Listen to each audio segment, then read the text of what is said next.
Rain pressed down on the lower district of Drenth, as if the sky itself had settled over the city, heavy and unyielding. Water ran in crooked lines along the uneven black cobblestone, gathering in shallow pools that mirrored fractured neon signs. Swinging on tired chains, the air was thick with a damp mix of wet stone, fried oil, curling up from street vendors, and the sharp metallic tang of rusting drainage pipes. It was the kind of rain that seeped into seams, into bone, into the parts of a person they tried to keep sealed. Oriana stood still in the narrow space between a corner restaurant and the wall of the adjoining building, her back to the slick glass, the chill bleeding through into her shoulders. Her violet skin had deepened to a muted shade under the weather, the kind that came after hours of being soaked through. The thin silk wrap she wore clung to her like painted fabric. It slit high along one thigh, shoulders bare to the cold. It was a garment made for the dry warmth of Zaini territory's festival months, not for this endless strength ring. It was also the only thing she owned that fit. Her long white hair hung heavy, strands plastered to her neck and collarbone. The satchel at her hips sagged, misshapen from years of use and the weight of too little inside it. She wasn't watching the street, not scanning for someone to stop, not practicing the open desperation of beggars who knew the hourglass on pity ran fast. Her gaze was fixed instead on the restaurant's window. Through the fogged glass, shapes moved in a warmth she could only imagine steaming bowls carried. From kitchen to table, baskets of bread placed between leaning bodies, the soundless movement of hands breaking pieces in half. Her eyes followed each tray that left the kitchen, mapping the room without stepping inside. Inside, Miles Sorrell sat in the corner, his chair turned at an angle that kept the room in his sight while he ate. His half-finished meal cooled beside a neglected cup of tea. He had the posture of a man who preferred the edges of rooms and the quiet they allowed. Archive restoration wasn't glamorous, but it let him work with maps and brittle paper instead of people, and that was enough. Music hall above his loft had long been silent, and he liked it that way. He noticed her the moment she appeared. You couldn't not tall, violet-skinned, soaked to the bone, yet utterly still. She wasn't signaling anyone. No small cough to draw eyes, no shifting weight to suggest urgency. It was the restraint that held him. A couple at the window caught sight of her, their conversation faltering. The woman frowned, turned her back to the glass. The man followed her lead, speaking louder than before. Oriana's jaw shifted, just a small clench before her face became unreadable again. Miles could leave. That was the safer choice. He had left before, when stepping in meant taking on someone else's storm. But something in the way she wasn't. Asking, wasn't even trying to be seen, pressed against his carefully kept rules. He finished his tea, set down the credits, and stood. The rain was louder when the door shut behind him, drumming against the stone. He stepped close enough to hear the slow drip from her hair to the cobblestones. Up close, her eyes were a pale aquamarine, clear even in the dim. She didn't flinch. At his shadow falling over her, "No hoe wanted a widow like me, human," she said quietly, voice steady. "But all I wanted was warmth." He didn't offer coins. He didn't suggest food in the street. "Follow me," he said, and turned into the rain dot. She hesitated only a moment before stepping away from the window, the satchel bumping against her hip, each stride carrying her into the dark side alleys where his life stayed small, until now. The rain followed them into the narrow side streets, the sound sharper here where the stone walls rose close on either side. Thin rivers of runoff chased their steps toward grates that rattled faintly under the weight of water. Miles kept his pace measured, glancing back only once to see if she had fallen behind. She hadn't. Oriana moved with a kind of deliberate economy, each step purposeful. As though she had already memorized the turns they'd taken, past shuttered shop fronts, metal awnings dripping in steady rhythms, and the blank faces of buildings left to the weather. The warmth and noise of the main road faded until only the rain and the scuff of their boots marked the moment Doc at a recessed metal door set into the base of an old music hall. Miles stopped. The paint had long peeled away to a dull gray, revealing the pitted steel beneath. A heavy lock guarded it, though the key turned without complaint under his hand. He pushed the door open to a stairwell, steeped in the smell of old varnish and dust. The air inside was warmer, though it still carried the cool breath of stone that had stood through decades of storms. 2 flights up, he opened another door into his loft. The space spread wide under a low ceiling, lit by 3 brass lamps that cast a steady amber light over shelves of rolled maps, stacks of papers, and an iron stove glowing faintly in the corner. The smell of dry paper, wood polish, and the faint ghost of tea filled the air. Oriana paused just inside, her eyes moving from one object to the next, the bed pushed against the far wall, the worn rug beneath her feet, the cluttered work tables, scattered with tools and parchment. Her silk wrap clung damply to her frame, steam beginning to rise from it in the warmth. Miles shrugged off his coat and hung it near the stove, then pulled a chair close to the heat. "Sit," he said. "Get warm." She didn't move right away. He could see the calculation in her eyes, weighing whether sitting meant owing something she couldn't repay. Finally, she crossed the room and lowered herself into the chair with the kind of deliberate care reserved for unfamiliar ground. He set a folded towel on the table beside her. She took it without a word, working it slowly through her hair, each motion precise. "You live alone," she said after a moment, her gaze flicking to the far corner of the loft. "Yes," he replied, filling a ceramic cup with hot water. "And you?" The towel stilled in her hands. "Wasn't always alone. I am now." He set the cup down in front of her, the steam rising between them. She wrapped both hands around it, not drinking yet, just letting the heat seep into her fingers. "I need help with my work," he said after a beat. "If you can read, even a little, you'll be worth more to me than a porter." Her eyes lifted to meet his. "I can read. Zairi script, Allen trade glyphs, common tongue, formal and street." It was more than he'd hoped for. He opened a drawer, drew out a cracked leather folder, and spread 2 flaking charts and a bound ledger on the table. "Client thinks these are planetary surveys. The margins say otherwise, but I can't place the dialect." She leaned forward, careful with the fragile pages. As she scanned the first sheet, her posture shifted, watchfulness giving way to focus, her shoulders settling as if she'd slipped back into a familiar role. "This isn't a survey," she said at last. "It's a route book for water rights.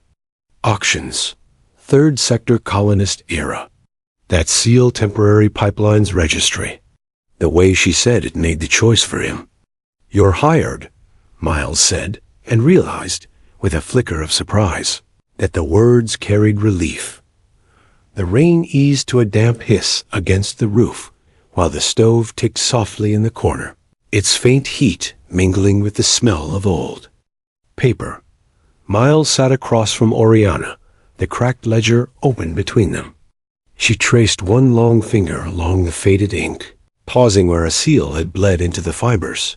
"This is dangerous," she said quietly, almost to herself. "Dangerous how?" Her gaze lifted from the page.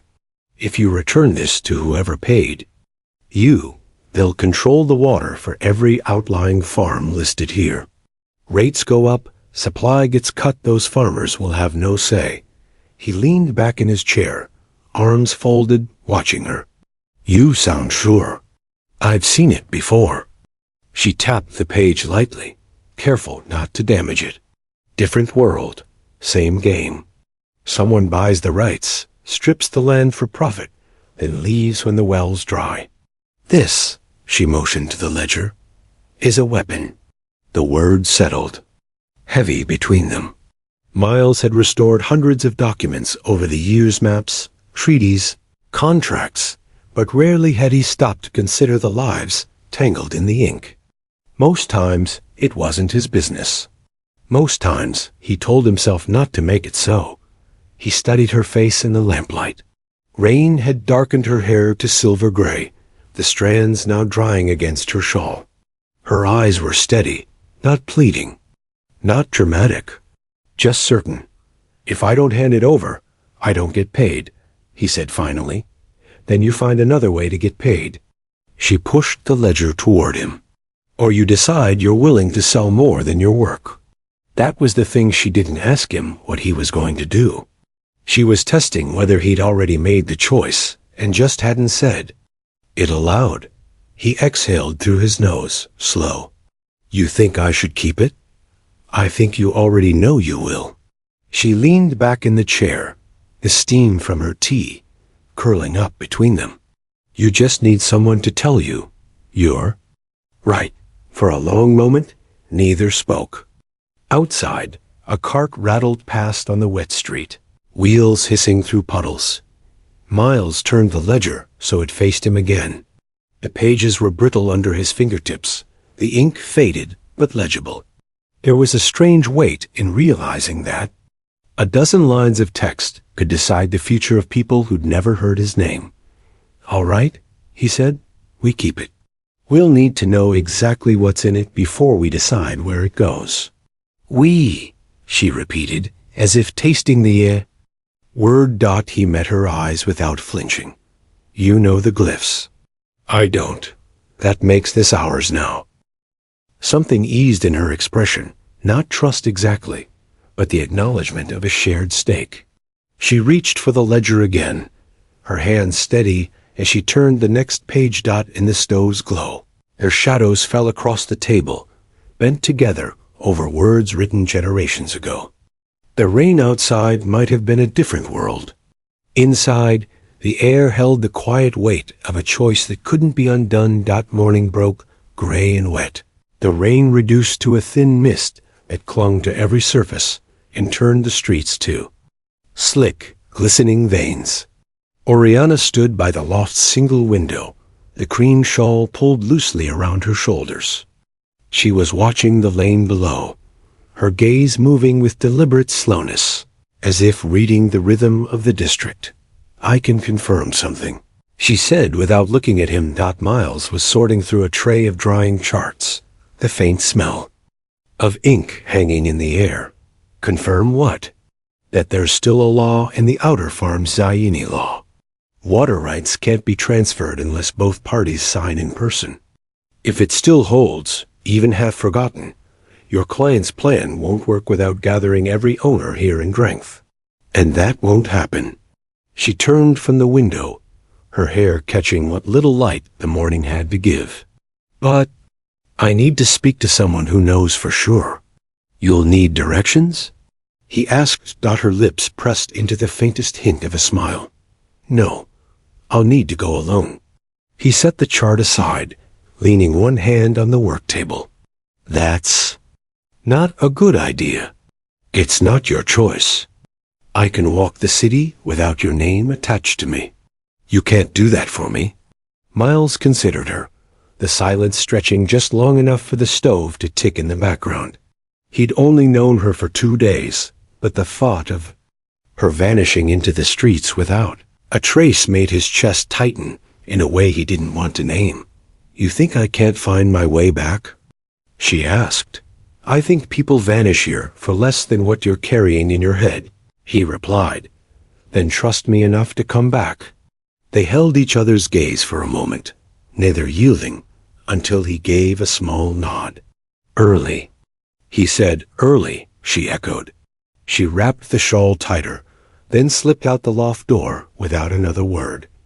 Miles tried to work after she left, but every scrape of the street below pulled him to the window. The hours crawled. By midday, half a dozen maps lay untouched on the table, the ledger sitting at the edge like an unanswered question. The lock clicked at last. Oriana stepped inside, A heavier dark cloak draped over her shoulders, not the shawl she'd worn when she left. Droplets clung to her hair, trailing down her cheek. She closed the door with her back against it and regarded him with an expression that was sharper than her tone. "You stayed," he said. "I said I would." She crossed to the table, unfastening the cloak and folding it over the back of a chair. From its folds, she drew a sheet of parchment and placed it in front of him. It was a registry document. "Edges worn, seal unbroken. Proof," she said. "Signed 3 cycles ago. Law still holds. No transfer without both parties in the room, and the owners in that ledger don't travel here." Miles studied the document, his eyes tracing the ink. "Where did you get this?" "From the man who ran the lines before the war. He doesn't work them now, but he keeps the records." "You trust him?" "I trust that he hates the people your client works for." "That's enough." She didn't offer more, but the faint set of her jaw told him there was more to the errand, more. She wasn't ready to give, and he knew better than to press. "This changes everything," he said at last. "If we copy this and get it to the farms before the client moves, they can refuse any claim." "We," she repeated again, and this time it sounded less like a question. The mist had thickened by the time they stepped out, beating on their hair and soaking into the fabric of their clothes. Miles carried the satchel slung high over his shoulder, the sealed copies of the registry inside, each rolled tight and wrapped in oilcloth. Oriana walked beside him, her gaze flicking to every face they passed, reading the street as if it were another ledger. The first delivery took them to the edge of the agricultural zone, a squat 2-story farmhouse with faded paint and a fence that leaned as if it had been fighting the wind for years. The farmer, wiry and sun-creased, read the document twice before speaking. "This means they can't touch us without our say," he said, voice tight. "It means they'll try anyway." Oriana answered, her tone blunt, but even. "But you'll have the law in your hand when they do." He met her eyes for a long moment, then gave a short nod and tucked the paper inside his coat. No thanks, no smile, just the guarded acknowledgement of a man unused to good news that cost. Nothing. It went much the same at the second and third farms. Suspicion first, then slow acceptance. Miles noticed the way Oriana held herself when she spoke, feet set, shoulders level, voice steady. She didn't try to charm them. She laid out the truth and left it standing between them. By early afternoon, they found a covered stall near the river to stop and eat. The wind had picked up, carrying the cold damp of the water up through the streets. Miles handed her half a loaf of bread and a wedge of pale cheese. She broke the bread carefully, as if even here, with food in hand, a habit of making every piece count still held. "The last farm is the farthest," he said between bites. "After that, it's all smaller holdings. They'll hear about us by then." She glanced toward the satchel. "If your client's paying attention, the delay won't be the only thing they notice." He looked at her for a long moment, then said quietly, "You're still thinking like someone who works alone." "And you're still thinking like someone who doesn't trust enough," she replied without hesitation.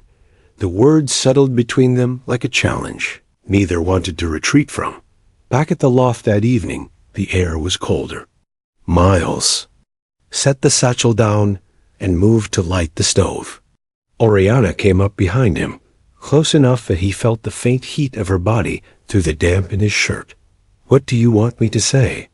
he asked, his voice low. "That you need me," she said. It wasn't a plea, it was an assertion. He turned, met her eyes. "I need you." The truth of it came out steady, without resistance. Her shoulders eased, the hard line of her jaw softening just enough. She reached up, fingers brushing his jaw before settling at his cheek. His hand found her waist, the silk of her wrap warm from the stove's heat. The kiss, when it came, wasn't hurried. It was deliberate, the slow answer to days of measured steps toward each other. Outside, the rain had returned, whispering against the window. Inside, they stood in the narrow space between trust earned and trust fully given, and neither seemed in a rush to move past it. The storm came hard that night, rattling the loft's window panes and pressing damp air through the seams of the old door.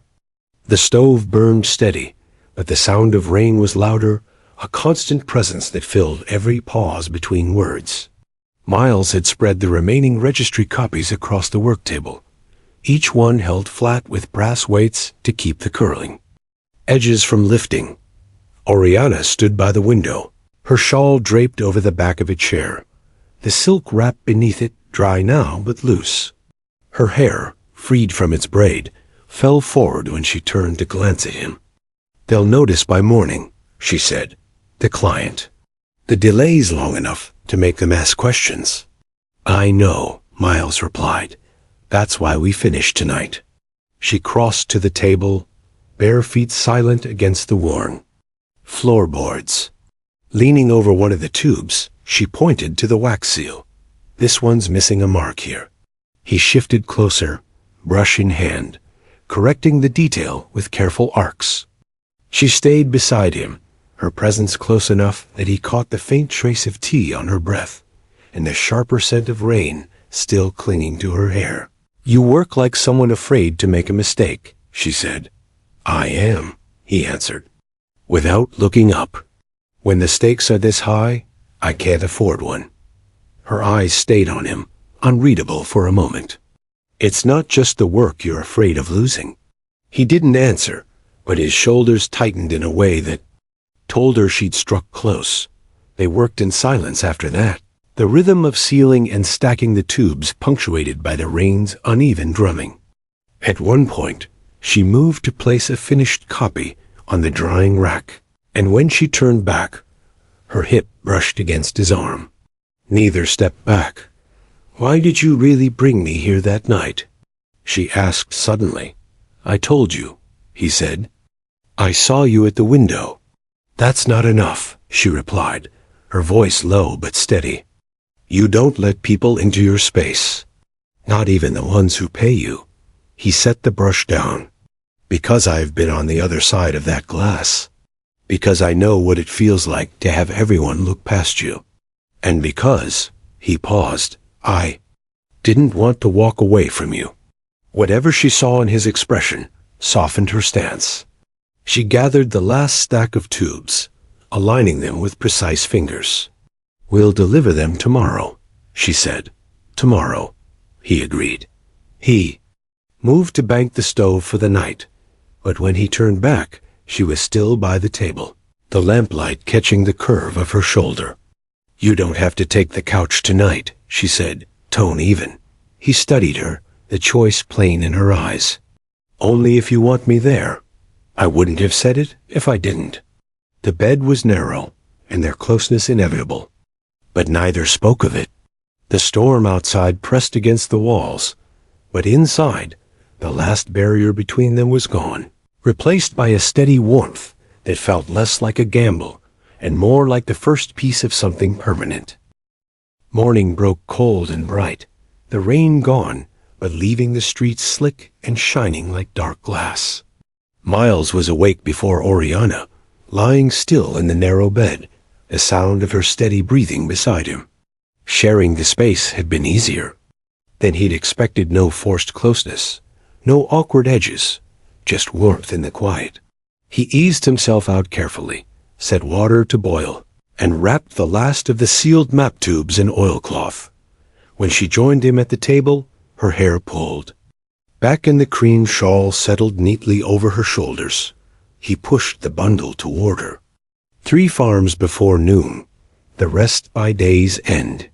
If we keep moving, no one will know what we're carrying until it's too late to stop us. She nodded, sliding her satchel strap across her chest. "Then let's move." The first deliveries. When smoothly small holdings and larger farms alike accepted the documents with guarded gratitude. Some murmured thanks, others only nodded, the paper vanishing into coat linings or desk drawers as quickly as possible. Oriana spoke plainly. To each of them, her words trimmed of any comfort they couldn't afford to believe. By the time the last tube changed hands, they had walked far enough from the city center that the air smelled of damp soil and cut grass. On the road back, the weight between them shifted. The mission was done. The farms were armed with proof. The client's leverage gone. You've done more than save their water, she said, her tone unreadable. We, he corrected, a faint, dry laugh. You wouldn't have tried without me. Back at the loft, Miles locked the door and set the empty satchel aside. The space felt different, now less his, more theirs. The bed in the corner, the shelves of maps, the warm stove, all of it shared without hesitation. Oriana stepped closer, her eyes steady on him. Now that your mission's done, what happens to me? You stay, he said simply. If you want to. Her gaze searched his face. And if I do? Then we make it official. Not because of debt or the work we've done. Because I want you here without a line we both pretend we're not going to cross. She studied him for a long moment before nodding once. Yes. The agreement wasn't sealed with urgency, but with a deliberate kiss, steady, certain, carrying the weight of days built on choices rather than chance. They spent the rest of the afternoon reorganizing shelves and cooking together, the loft, filled with the smell of warm bread and spiced broth. Later, on the small balcony overlooking the lane, they sat in the last light of the day, the breeze carrying the faint scent of baking from a nearby shop. Miles leaned back in his chair. First time in years I've felt still. First time in years I've wanted to, Oriana replied, her eyes following a slow-moving cart below.